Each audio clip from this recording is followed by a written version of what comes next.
I nod off again? Lord, last it all. Those dreams. I thought, just thought, fool that I am, maybe that it couldn't follow me back ashore. Just for a moment. Fool. Old fool. Must stay awake at all costs. Reckon it'll only get worse if I don't. Coffee. Aye. That'll help. How could I forget to drink it?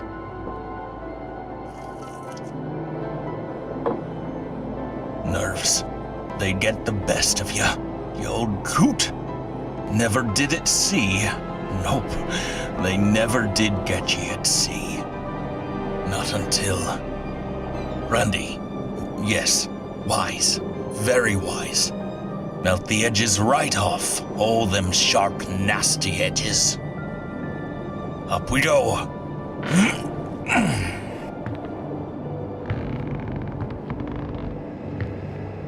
His will has not left you. Not even a shore. Commence the binding and the bleeding. The idol. Spread the lust. Spread the fervor. I will not. Damn you all, I will not. Why won't you leave me be? Can't sleep, can't even think no more. You left us to die. Watched as their teeth dug into us. Of what choice? No, there was a choice. I could have... Could have ended it. You felt your heart pumping. You survived for him. I could have... Ended your life. Ended our lives. Ended the suffering. But... just another night. Bring out the brandy, you old coot. Pretty as a picture. Yes, yes. And look how he runs. The idol will make you strong. Will make you loved. They'll respect you. Ecstasy. A god's gift. Yes, I could settle down in bliss. Could it work? No. No more temptations. Get you demons. Just another night. Just another. But could it really... Am I worthy of the gift? Will your damned voices stop then? Beauregard, remember the icy skin, the way the scales flowed, the wind burned, those fins. I can't keep... No, leave me be already. Can't go on like this. Why won't it leave me be? Remember,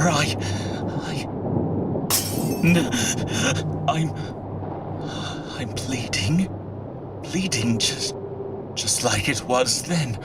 All those pieces,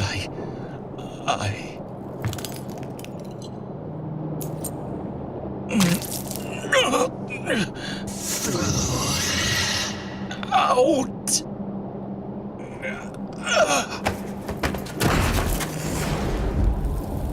Fool I was. Only way out, lest I go mad.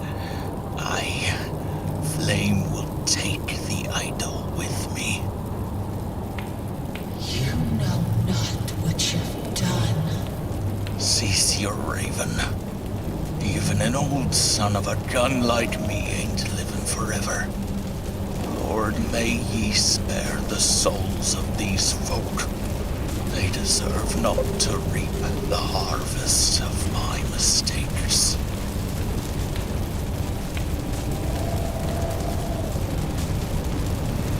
The fog. No, not here. Get away. Get!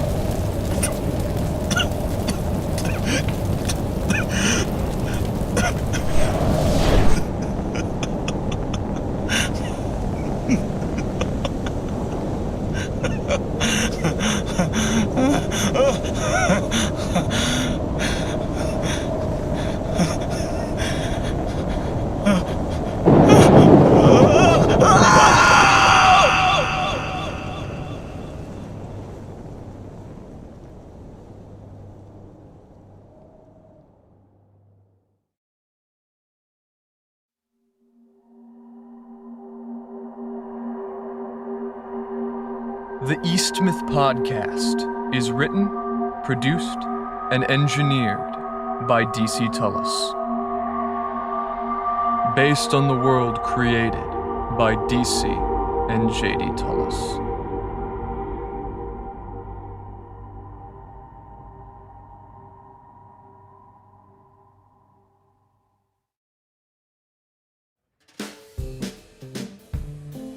I don't think any of us expected our senior year of high school to happen as it did. Yellow eyes in the lab were already bent enough. But getting caught up in Kent's insane plot was something else. Really, if it weren't for Victoria's keen eye, I don't even know how we would have found our way out of those tunnels. My leg was all busted up, and I needed Work Chicken Vic to carry me out. That was after she solved that puzzle. The one with the Eye of the Watchers. It opened our escape. Oh, and I can't forget that we also searched Kent after the water drained. The guy was carrying some real oddities on him. Strange rings, old keys, and the likes. It was all a bit overwhelming. How's that for a senior year? What do you want to do with your life report? Survive a labyrinth of death traps designed by an ancient secret society that built your seaside town? That might fly if I were writing a short story, but they'd think I was a nutter if I submitted that to my English teacher as an honest essay. Anyhow, after we found our way back up to the outside world, I was faced with two choices. The easier one turned out to be what to do with Workchuck. Vic and I told him he was banished, and I think he agreed with our decision, as we haven't heard of him since. The police investigation turned up nothing either, about him or the goon the Yellow Eyes dragged away. Kind of funny to think how quickly they gave up, but I guess it makes sense. Xavier in the station was a clear-cut case of self-defense. As for Kent and the others, they might have been notable figures around here, but when the Marshes flashed their money, the cops stopped asking questions. It was probably for the best. The other choice was the harder one. It's been mucking up my mind for the last 2 or so months. How or if I tell my folks, just the thought of it gives me the heebie-jeebies. See, they've always been pretty swell people, but they're both just too much. Mom thinks I'm going to end up missing a few fingers just like my uncle if I enlist for the war. Might not matter if I got drafted anyway. My dad, on the other hand, thinks that my photography is something only oddbirds or big city folk do. Explaining to them that I got shot in the leg already wasn't easy, especially after I had to try to match my statement to Obediah's. No way were they going to hear about the sewers from me. And so, there I was. My folks didn't want me to spend time with Obediah anymore, and Vic and Michael seemed caught up with their own worlds. As odd as it is, I think it might have been a blessing in disguise. I don't really have a future outside of Eastmouth without enlisting, but that wasn't the reason I used to think about it. My uncle was just always so brave, and for the longest time, all I ever wanted to be was like that. Adventurous, a leader, some kind of modern cowboy or knight. But I can't. Or, at least, that's what I used to think. I don't quite know anymore.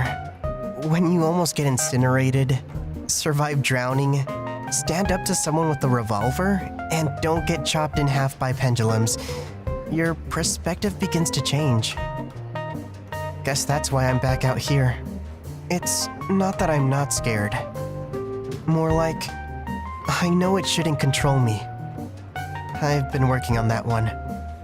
And with my John Mason High School graduation coming up in a few weeks, I want to give the remainder of this year a fair shot with my hobby before I have to think about anything else. And that's why I'm out here, on the deck of Maxwell's Clam and Tackle Cafe, watching the... Deep in thought, are we? Something like that, I guess. Just staring at folks through your camera? No, it's not like that. I like street photography, you know, photos of the people or the dock. Like nice photos of Main Street right after church or something. I just got caught up in... Yeah, sure. I don't got time for your life story. You want a refill for your coffee or not? Oh, gee, yes, I would. Much appreciated. Sure thing.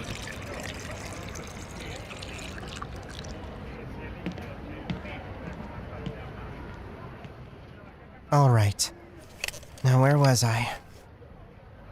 Huh? What in the hell? Is that Scott? It can't. No. That's him, all right. Scott? The guy that tried to kidnap us all in Black Creek Shack? What is he doing? Acting all shifty down there. Especially after we let him go. No way! That must be like $1,000 he's handing to that sailor. And now they've got some folks loading 2 crates into the warehouse. Golly. Get a grip, Caleb. Just because they're acting suspicious doesn't mean there's something going on. But Workcheck did say something about Xavier in the warehouse before he left. Even still, what can I do? I should just, now the sailor seems kind of angry. Not enough money, maybe? Or... and he's leaving. Sir, I hate to comment on your business again. Will you not do that? Is your voyeurism getting you anything of interest? What? No, I'm just... Well, if that's the case, I would recommend you do not spend the entire afternoon on our deck, unless you intend to order a meal. You've been staring through that camera of yours for an hour, and now you're talking to yourself. Making some of the other customers uneasy, you know? Sure, no worries. I've got to scram anyways. What was the coffee again? That'll be a nickel. Right, here you are. Teenagers.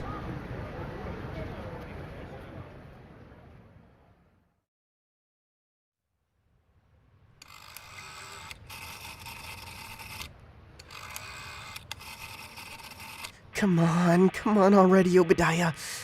Michael's busy and there's no response from Victoria, but you've always been reliable. Marsh residence. This is Obediah speaking. Obediah? Are you free tonight? Well... I just saw Scott. Remember the creep with the crossbow? He was moving some suspicious goods down by the docks. Okay. I'm wondering if it's involved with what Workchuck told Vic and I. Something about Xavier running some kind of operation down by the dock.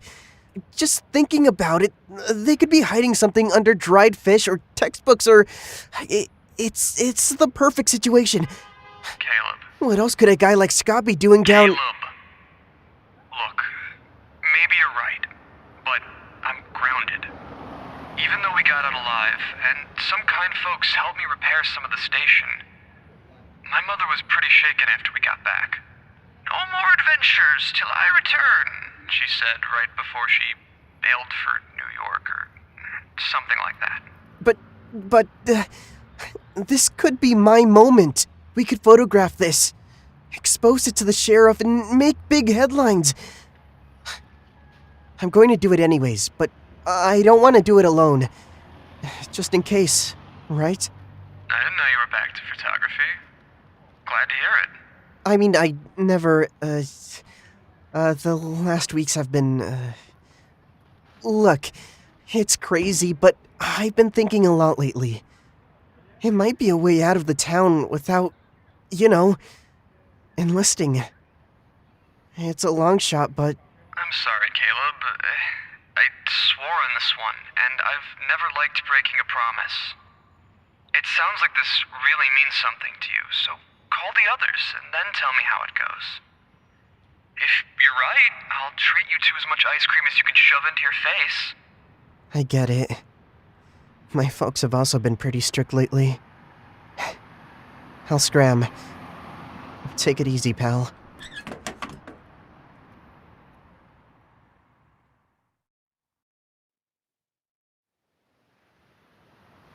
The night was a new kind of black. I felt like a detective from one of those old noir pictures that I'd catch with my folks when I was little. There I was, my fingers holding tightly the handle of one of the doors. I remember that the crates I'd seen had a freshly painted red number on one side. Hopefully that wasn't common. And then I entered. It was cold, and the shelves were stacked with a whole hodgepodge of crates. There was something labyrinthian about the place. I guess I should have expected it, as there were only 2 warehouses in Eastmouth, each nearly side by side. All that cargo had to go somewhere. Making my way through the aisles, I carefully scanned each one with the hopes that the crates weren't on the second story of shelves. As the chill of the warehouse slowly spread up my arm, like a spider slowly weaving a web, I wondered how nutty it was that Eastmouth had such an export industry. Even Eastport, one town over, had little on our seafood and fishing equipment business. The Watchers, those secret society folks, had plenty of sway, and with their money, I suppose it made sense why Eastmouth became such a success. Even still, I wish they weren't nearly all dead. If even a few of them remained, maybe I wouldn't have to consider the option for my future so seriously. Just maybe. And there's one of the little devils, 68A. It was a crate similar to any other, but the red number on the side was unique. I grabbed a crowbar on the lid of a crate a few yards away and began to ply off the top of 68A. With a few brief pushes, it was done. I shoved my hand inside and began to feel around. It was coffee beans. Lots of coffee beans. And yet, I wasn't so convinced that that's all there was. So I kept digging my arm deeper and deeper until I hit the jackpot. Jeez Louise, that's not coffee. No, that's a lot of Mary Jane. I was taken aback for a second. This wasn't some big city university. It was plain old seaside Eastmouth. I've got to get a good shot of this. Not that. No. That's my baby. Smile for me. What? Bad luck, kid.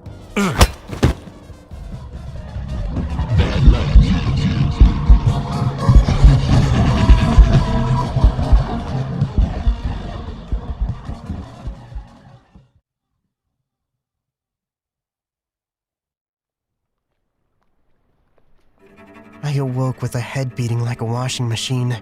My vision was blurry. The lights seemed to fade in and out until they began to stabilize. It was a ship, I think, by the way the room seemed to move ever so slightly. There were 2 shadows in front of me. I couldn't move my hands. Seems our little friend has woken up. Careful with this one, boss. He and his friends are a resourceful bunch. What's this little man able to do here? We're on the waves already. What were you snooping around for in that warehouse, kid? Can I get a drink, please? Is that wise, Here you are. Drink up.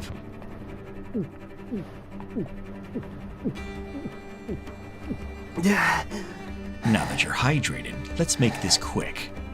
How did you find our operation? The operation? What, I just saw the creep that tried to kidnap my friends acting all shifty by the warehouse.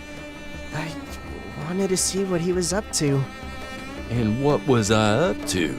Heck if I know. I opened up a crate and you knocked me out cold and quick. Why that crate? Because I saw you paying some guy and those crates were wheeled in. What else would I be looking for? Is there some kind of conspiracy here? And yet... Reckon you've checked his camera already, correct? Yep, there's nothing on it but shots of streets and people. Little odd, if you ask me. Speak with me in private for a minute.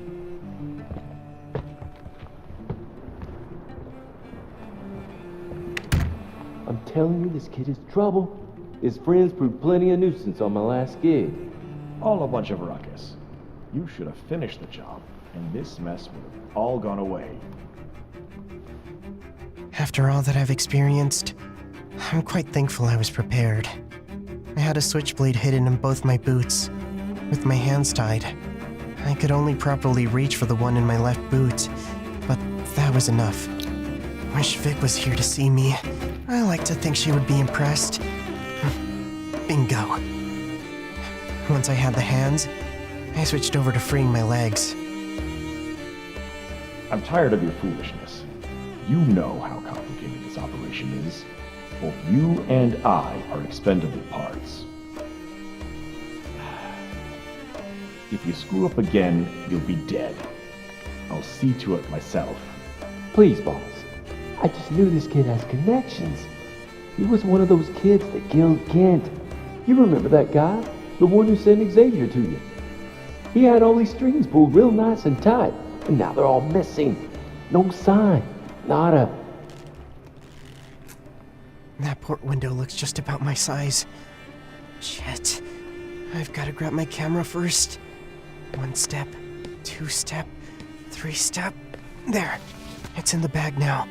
I think I'll have to drop it through the window before me if I want to fit.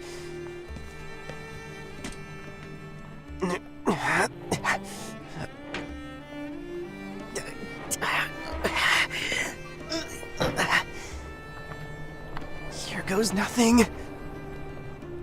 A group of kids overpowered you? Really? And I'm supposed to care that you're rattled? There was a man with him too, not just kids.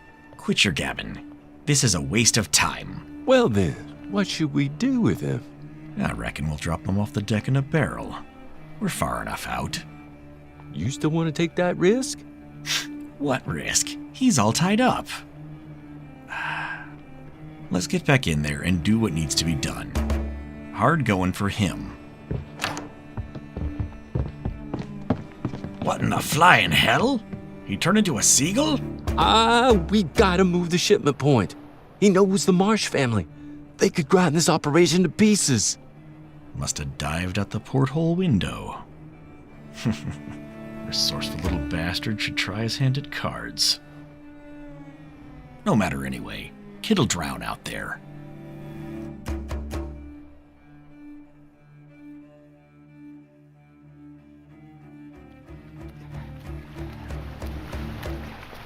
And there I was, swimming against the current, desperately clutching my camera bag.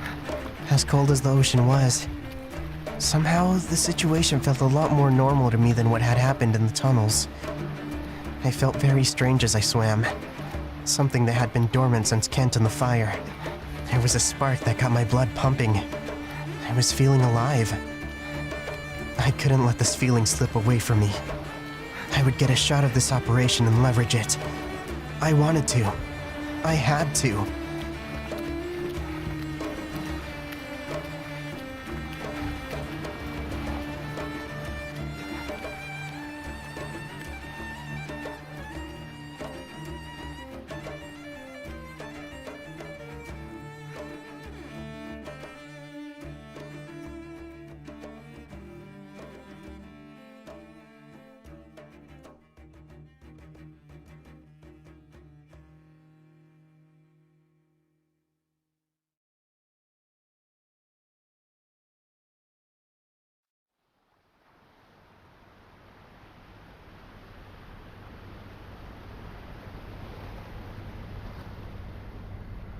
I'm telling you, Michael, that I saw something. Look, I kind of have to believe it after everything else that's happened. But really, you got kidnapped onto a ghost ship because you found some weed in a warehouse? In Eastmouth, of all places. Yes, it was like Workchuck said. They were running things through the warehouse. Well, I'm too tired to be annoyed. But I definitely wish the others were here. Fine. Open the door, let's see it. Absolutely!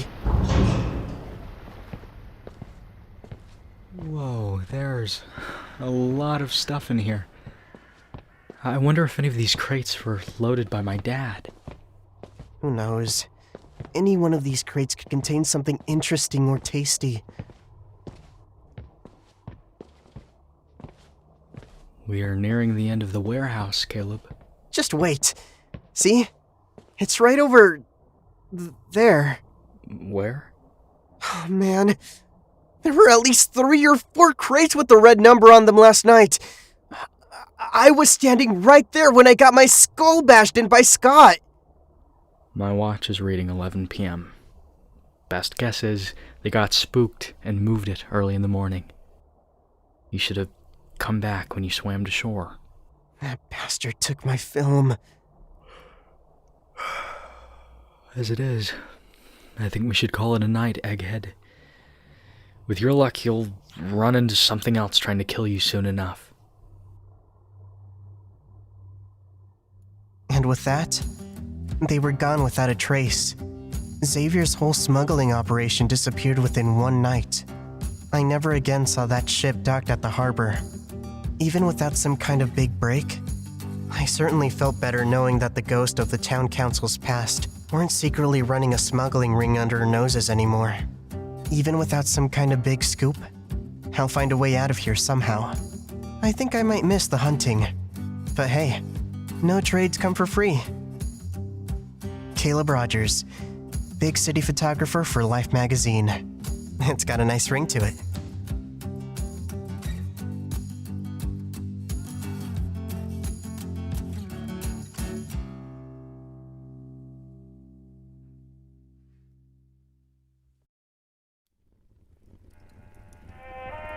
You must be wondering why I'm here, Aldo. I think I've got that part figured out. I need a partner on this. A man of your skill set. A man in the perfect situation already. I don't want to get involved in anything under the books. Just want to live quietly. Quietly. What if I could give you back all that was taken away when Kent disappeared? Why did you say it like that? That man had his hands in some unsavory things. But we can be different. The glitz and glamour of the town respecting you. The lucrative deals, the parties. You are awfully lonely in your empty mansion, aren't you? Especially as a businessman. Besides, you're fairly new to Eastmouth, just like myself. We're a good match. We might need to bend a few rules, but it's all for the greater good. Isn't that right, Mr. Cosgrove?